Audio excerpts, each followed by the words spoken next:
Boa noite, meus queridos irmãos, que a graça e a paz de nosso Senhor e Salvador Jesus Cristo seja com todos vocês nesse domingo de Páscoa. Nós estamos terminando o nosso dia na presença do Senhor. E nessa noite eu queria abrir a palavra de Deus com vocês. Eu peço que você abra sua Bíblia em João capítulo 5. Evangelho de João, no capítulo 5. Eu vou fazer a leitura dos versos 24 e 25. Assim diz a palavra de Deus. Em verdade vos digo, quem ouve a minha palavra e crê naquele que me enviou, tem a vida eterna. Não entra em juízo, mas passou da morte para a vida. Em verdade vos digo que vem a hora e já chegou, em que os mortos ouvirão a voz do Filho de Deus, e os que a ouvirem viverão. Graças a Deus pela leitura da sua palavra. Curve a cabeça, por favor, vamos orar. Senhor Jesus, muito obrigado pelo dia que nos deste, graças pela renovação da tua bondade, pelas bênçãos que recebemos, e nesta hora, quando abrimos a tua palavra, oramos para que o Espírito Santo abra nossa mente para que possamos compreender a tua palavra. Fala ao meu coração e de meus irmãos, que haja proveito para todos nessa noite. Eu te peço em nome de Jesus, nosso Senhor e Salvador. Amém.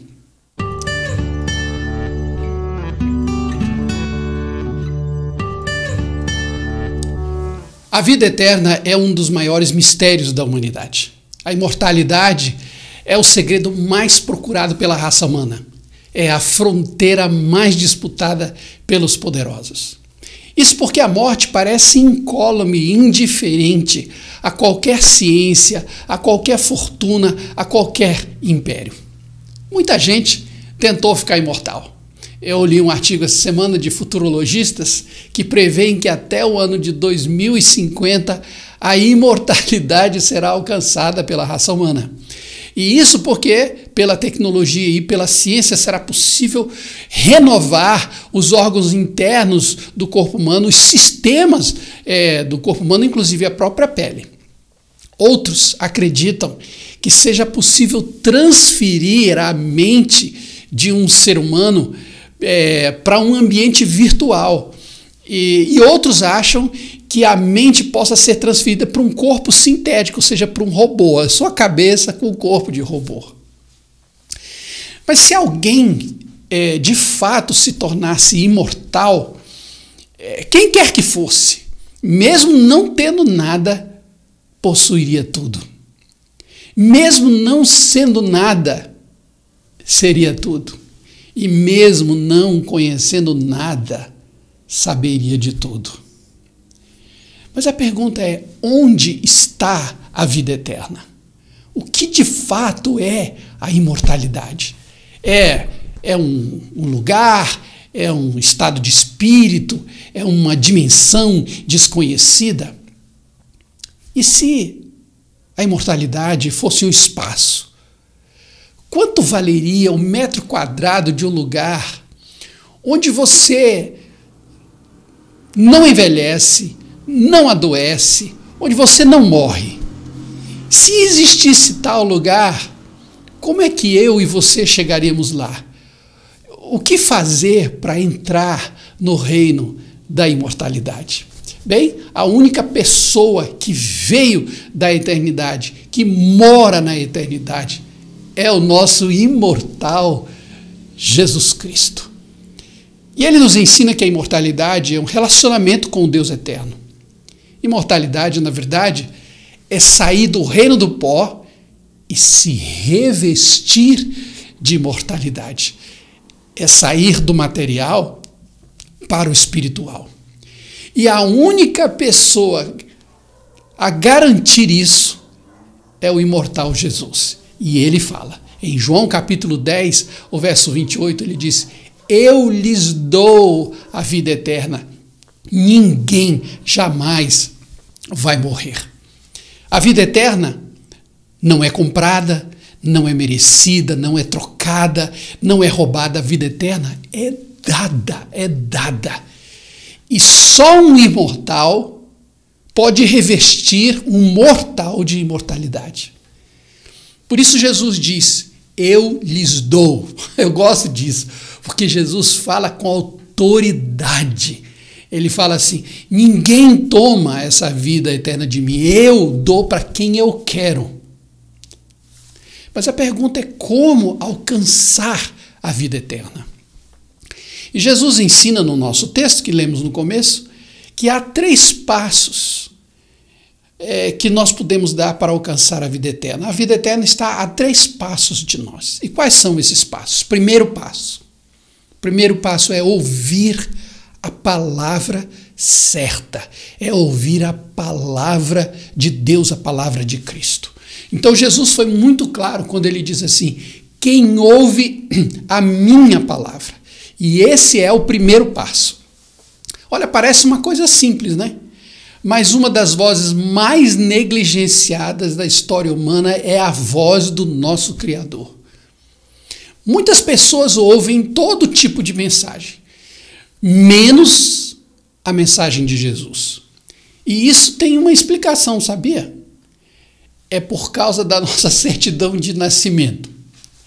Muita gente não para ouvir a palavra de Deus porque essa palavra soa como um dialeto desconhecido. Tem gente que pega a Bíblia, lê a Bíblia na sua própria língua. Gente que lê a Bíblia, por exemplo, em português, mas não entende nada do que está escrito. Sabe por quê? Por causa da certidão de nascimento. Certa vez Jesus perguntou aos religiosos do seu tempo. Ele diz, por que é que vocês não podem entender o que eu estou dizendo? É porque vocês são impedidos de fazê-lo. É porque vocês são filhos do pai de vocês, que é o diabo. O diabo foi assassino desde o princípio. E ele também sempre odiou a verdade. E não há nenhum tipo de verdade nele, porque ele é o pai da mentira, é o pai dos mentirosos. Então, quando eu falo a verdade, vocês muito naturalmente não acreditam nela. Todo aquele cujo pai é Deus ouve com satisfação as palavras de Deus. E como vocês não ouvem, isso prova que vocês não são filhos dele. Isso é em João capítulo 8. Então, muita gente está a um passo da eternidade. Mas esse passo é tão longo, é tão largo, que muitos jamais o alcançarão. Sabe por quê? Por causa da certidão de nascimento. Ouvir a voz de Cristo é o primeiro passo para a eternidade. Jesus diz, quem ouve a minha palavra.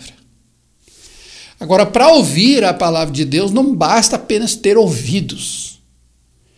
É preciso fazer silêncio dentro da alma. É preciso ser humilde para calar a própria voz, calar a própria razão, a própria sabedoria, a própria inteligência. Para ouvir a palavra de Cristo, é preciso prestar atenção no que ele diz. Isso significa que eu preciso dedicar tempo para ouvir a voz de Deus. Eu conheço muita gente que de vez em quando fala assim, eu estou dando um tempo para Deus. Quando na verdade eles colocaram foi Deus na geladeira, não querem ouvir a voz de Deus.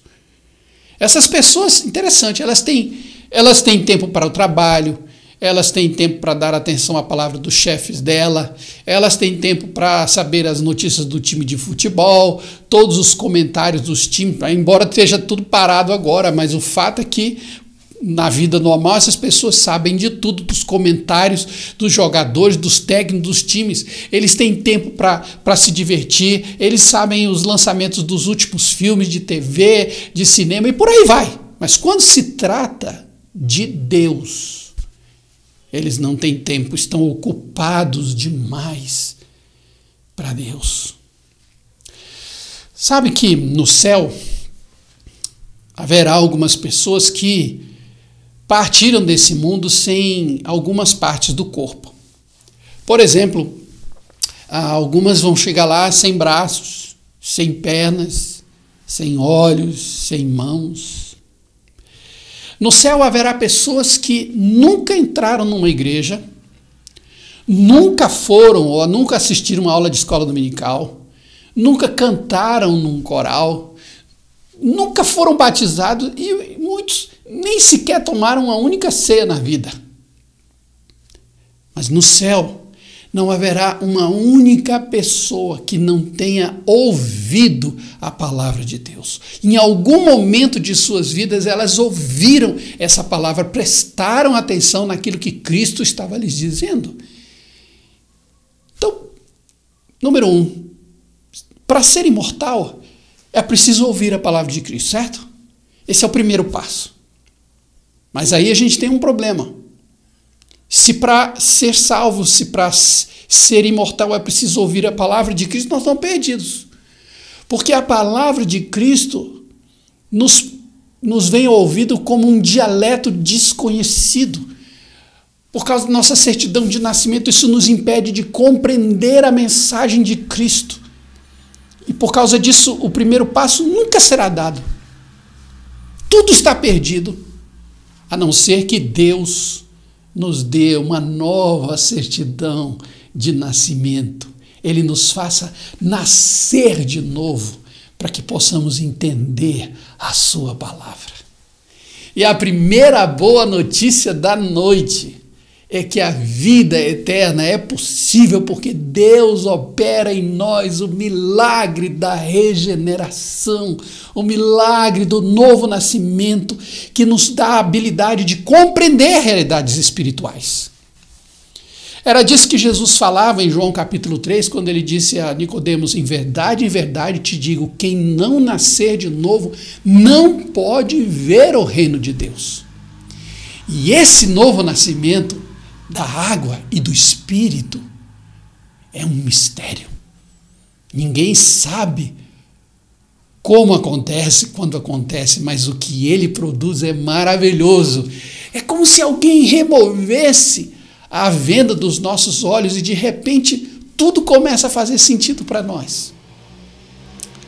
Os cristãos reformados antigos explicavam esse milagre da seguinte maneira. Eles diziam assim: que Deus faz com que eles ouçam o evangelho mediante a pregação e poderosamente ilumina as suas mentes pelo Espírito Santo, de tal modo que possam entender corretamente e discernir as coisas do Espírito de Deus. Ele abre o coração fechado e enternece o que está duro. Ele circuncida o que está incircunciso, introduz novas realidades na vontade. Esta vontade estava morta e ele a faz reviver. Era má e ele a torna boa. Estava indisposta, mas ele a torna disposta. Era rebelde, mas ele a faz obediente. Ele move e fortalece esta vontade de tal forma que, como uma boa árvore, seja capaz de produzir frutos de boas obras. Então, a primeira boa notícia dessa noite é que Deus pode mudar a sua sorte. E ele faz isso através do novo nascimento. Se você sentir vontade de entregar a sua vida a Cristo, é porque algo maravilhoso aconteceu no seu coração. Deus operou em você o milagre do novo nascimento. Então, nessa noite, faça uma proposta para o seu coração. Diga para a sua alma: ouça a voz do bom pastor. Preste atenção no amoroso convite que ele faz. Se você está aflito e sobrecarregado, venha a mim, porque eu sou o descanso que você está procurando. Se alguém ouvir a minha voz. Mas em segundo lugar, o segundo passo não é só ouvir, mas é crer no Deus que enviou Jesus Cristo. Olha o que o Senhor Jesus diz no Evangelho. Ele diz: se alguém, quem ouve a minha palavra e crê naquele que me enviou, tem a vida eterna. Então, o passo seguinte é crer naquele que enviou Jesus, crer em Deus. A maior razão para você ouvir a palavra de Deus é que é por ela que a fé salvadora vem ao nosso coração. O apóstolo Paulo, na carta aos Romanos, no capítulo 10, ele diz: e assim a fé vem pela pregação, e a pregação pela palavra de Cristo. Então tem muita gente que até para ouvir, mas não crê. Jesus uma vez contou uma parábola, a parábola do semeador era justamente sobre essa questão. O semeador saiu para plantar sementes, só que algumas sementes caíram à beira do caminho e vieram uns pássaros e comeram aqueles grãos. Então, mais tarde, explicando os detalhes, assim, o sentido da parábola, Jesus disse: olha, o lavrador, sobre o qual eu falei para vocês, é qualquer um que leva a mensagem de Deus aos outros, tentando plantar a boa semente na vida deles. O caminho duro, né, a beira do caminho, é onde um pouco da semente cai, e esse caminho representa o coração duro de alguns daqueles que ouvem a mensagem de Deus. Satanás vem imediatamente e procura fazer com que esqueçam tudo que eles ouviram. E é esse passo que separa muita gente da imortalidade. Porque para ser imortal é preciso transferir a confiança para o Pai da imortalidade, o Pai da eternidade, o Pai de nosso Senhor e Salvador Jesus Cristo. Muita gente faz a mesma coisa com Deus. Muita gente quer ver para crer. Assim como Tomé, que diz que só acreditava no Cristo ressuscitado se pudesse tocar nele. Então Jesus apareceu e disse para Tomé: ó Tomé, vem aqui, toca o meu corpo. Pode colocar sua mão aqui no meu lado. Jesus disse: porque me viste, creste? Bem-aventurado os que não me viram e creram. Não me viram e creram.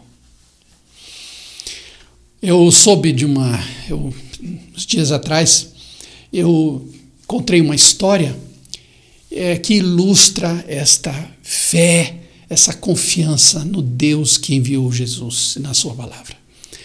Durante o reinado de Al-Muíz, no século X, esse homem era califa do Egito, a fé dos cristãos da igreja copta egípcia foi colocada à prova. Al-Muíz, apesar de ser muçulmano, era bastante tolerante com os cristãos, mas ele tinha um primeiro-ministro chamado Quilis, que era judeu. E esse primeiro-ministro incitou o califa dizendo o seguinte: o senhor sabia que esses cristãos têm um livro e que nesse livro está escrito que se alguém tiver uma fé tão pequena como um grão de mostarda, diria a esse monte: sai daqui e move para colar. Ele disse assim: por que o senhor não manda esses cristãos moverem o monte Mucatã? Mucatã é uma montanha que fica na cidade do Cairo. Então Al-Muíz chamou Abraão, o sírio, que era na época o patriarca da igreja copta, e fez uma pergunta para ele: é verdade que vocês têm um livro que diz que quem tem uma fé pequena pode mover montes? O Abraão disse: claro, sim, a palavra de Jesus. Ele disse: então prove que vocês acreditam mesmo nessa palavra e mova o monte Mucatã. Porque se vocês não moverem, vocês todos vão morrer. E Abraão, o sírio, saiu de lá e convocou todos os bispos e pastores da igreja copta para jejuarem por 3 dias. E no fim desses 3 dias, Já sem comer, sem beber, exausto, o patriarca perdeu os sentidos e teve um sonho. E nesse sonho, ele recebeu uma ordem para descer ao mercado e procurar um homem caolho carregando um alforje de água. Ele acordou, levantou-se bem cedo e foi ao mercado e encontrou Simão, o curtidor, que levava no seu dorso um alforje de água para os enfermos nas primeiras horas da manhã. Abraão contou esse sonho, essa visão que ele teve para o Simão, e a prova que o califa Al-Muíça havia requerido. E esse Simão, o curtidor, era um homem muito crente, muito temente a Deus, e sugeriu que toda a igreja se reunisse junto com o rei no Monte Mucatã. E depois de 3 dias de jejum e oração, todos os cristãos, Abraão, o patriarca, Simão, o curtidor, os bispos, sacerdotes, o califa, Al-Muíza, o primeiro-ministro Quiles e uma grande multidão convocada pelo califa estavam lá em frente ao Monte Mucatã. Naquele dia a igreja celebrou um culto. E em determinado momento a multidão começou a orar. E a oração deles era Kyrie eleison, Senhor, tem misericórdia de nós. E de repente, a terra começou a tremer. E tão forte que literalmente moveu o Monte Mucatã do lugar diante dos olhos atemorizados do califa. E naquele momento ele disse: Deus é grande. E daquele dia em diante, os cristãos deixaram de ser perseguidos. O próprio califa protegeu os cristãos, reconstruiu os templos que haviam sido destruídos, estavam em ruínas. E diz a história que mais tarde ele mesmo chegou a ser recebido como cristão e foi batizado. Séculos mais tarde, numa caverna aberta por esse terremoto no século X, chegaram os Zabalim, que são descendentes daqueles coptas que oraram em frente ao monte. E eles se estabeleceram como catadores de lixo nas proximidades ali do Mucatã. E como resultado daquele terremoto, foi criada uma caverna, abriu um buraco na terra, uma caverna. E eles pegaram essa caverna e fizeram um templo. E essa igreja é chamada a Igreja da Caverna de São Simão o Curtidor. É o maior templo no Egito. E aquela caverna e aquele culto é a resposta de Deus a toda a esperança que aqueles cristãos colocaram no nome dele no século X. Quem ouve a minha palavra e crê naquele que me enviou. Não sei se você, nessa noite, meu convite é que você transfira a sua confiança para Jesus Cristo. E diga claramente: Senhor, eu creio na tua palavra. Mas eu quero terminar essa mensagem com um terceiro ponto, que o terceiro passo é responder no tempo de Deus, que é hoje. Não é só ouvir a palavra, não é só crer na palavra, mas é fazer isso agora, hoje mesmo. Você sabia que no calendário de Deus não tem nem ontem, nem amanhã? O tempo de Deus é hoje. Por isso ele diz em João 5, ele diz assim: em verdade vos digo, que vem a hora, e já chegou, em que os mortos ouvirão a voz do Filho de Deus, e os que a ouvirem viverão. Olha, eu quero que você perceba bem isso. Ele diz: vem o tempo, parece que está falando do futuro, né? Vem o tempo, mas depois ele diz: e já chegou, porque o tempo de Deus é hoje. Deus trabalha hoje, é o agora, ele trabalha no presente. Não adianta deixar as coisas para amanhã, você não pode perder de vista a eternidade, mas para isso é preciso tomar atitude hoje. Eu li uma fábula de que numa linda manhã de primavera uma águia voava no céu quando ela viu um pequeno roedor preso a um bloco de gelo que era levado pela correnteza de um rio.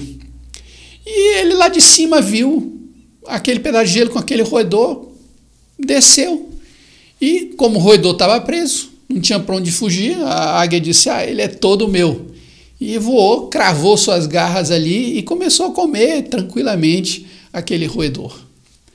Foi então que a águia viu que mais um pouco à frente havia um despenhadeiro. A correnteza levava o rio e havia um despenhadeiro. Mas a águia pensou assim, ainda dá tempo. Quando eu estiver bem perto da cachoeira, eu levanto o voo. E faltava assim, poucos metros para o desfiladeiro, que ia se aproximando rapidamente, enquanto ela comia. E quando o último pedaço daquele roedor foi saboreado, a águia tentou levantar voo para se livrar, mas era tarde demais, porque os seus pés também haviam ficado presos no gelo. Muita gente deixa a questão mais importante da vida para depois, para amanhã.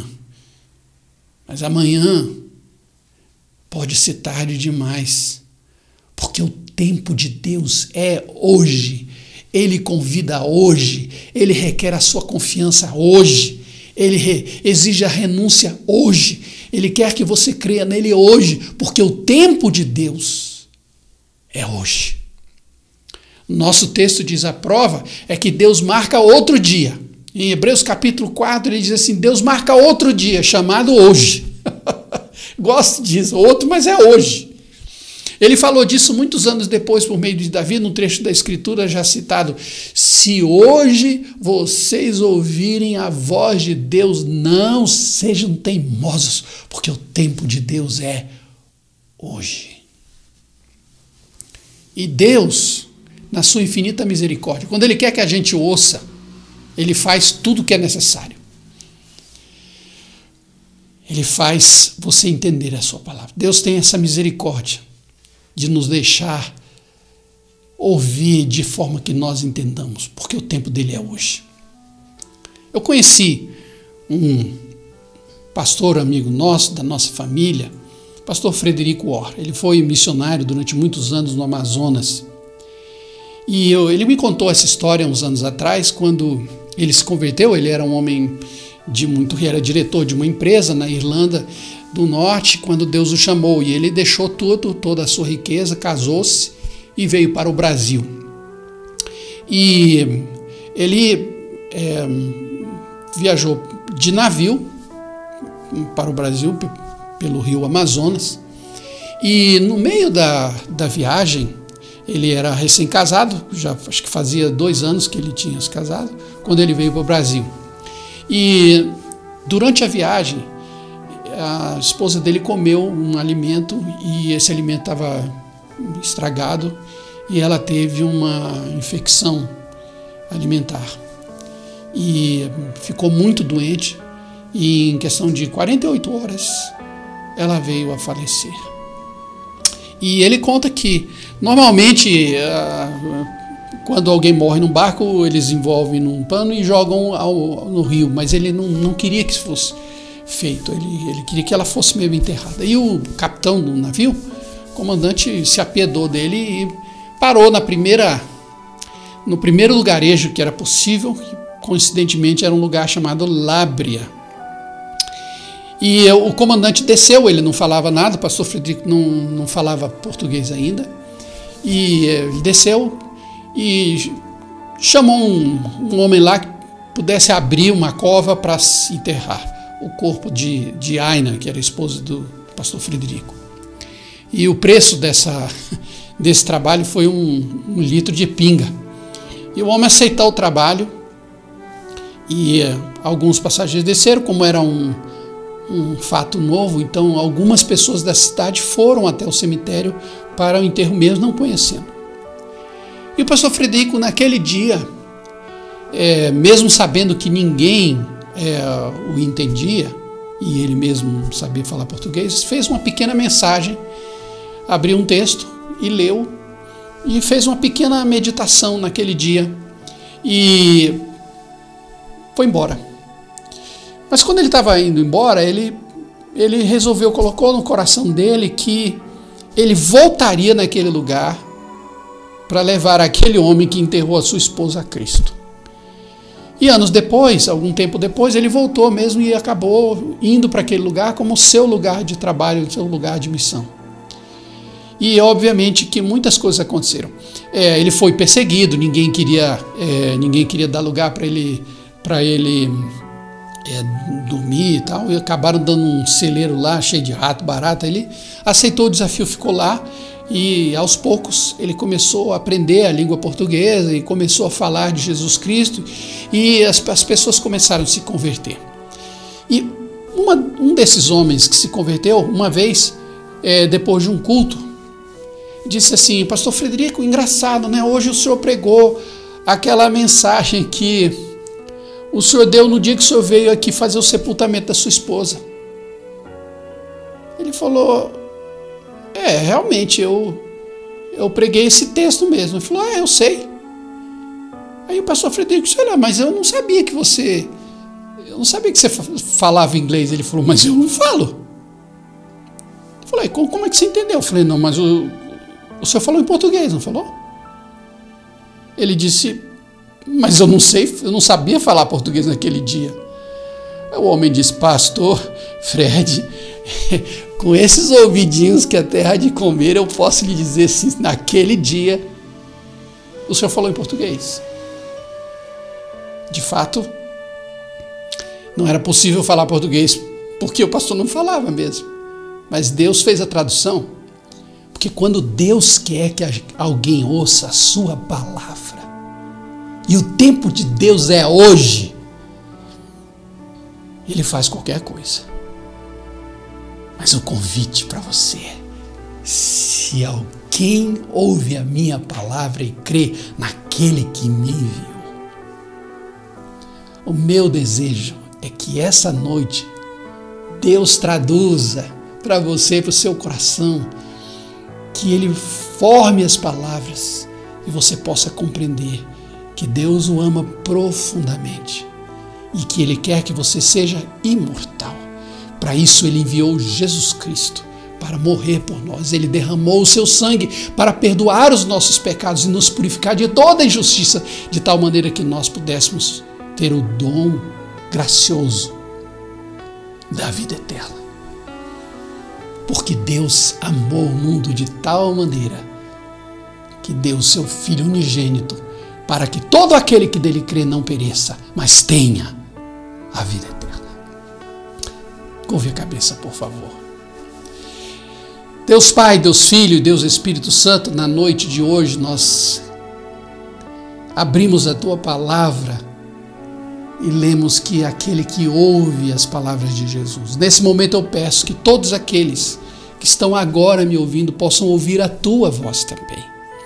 E que o Espírito Santo fale ao coração de tal maneira que eles possam compreender a Tua palavra e possam crer naquele que Te enviou e recebam o dom da vida eterna. Que nenhum pereça, porque Deus amou o mundo de tal maneira que deu o seu Filho para que todo aquele que nele crê não pereça, mas tenha a vida eterna. Que hoje seja dia em que a venda dos olhos seja tirada e os ouvidos sejam abertos e os mortos que ouvem a palavra de Cristo possam nascer de novo e se tornarem imortais, o dom da vida eterna. E que a graça de nosso Senhor e Salvador Jesus Cristo, o amor de Deus, o nosso eterno Pai, a comunhão e o consolo do Espírito estejam sobre vós, irmãos, sobre todo o povo de Deus espalhado por toda a face da terra, hoje e eternamente. Amém. Que Deus os abençoe, meus irmãos, uma boa semana, que Deus nos traga boas notícias. Fiquem com Deus. Até domingo que vem, se Deus quiser. Tchau, gente.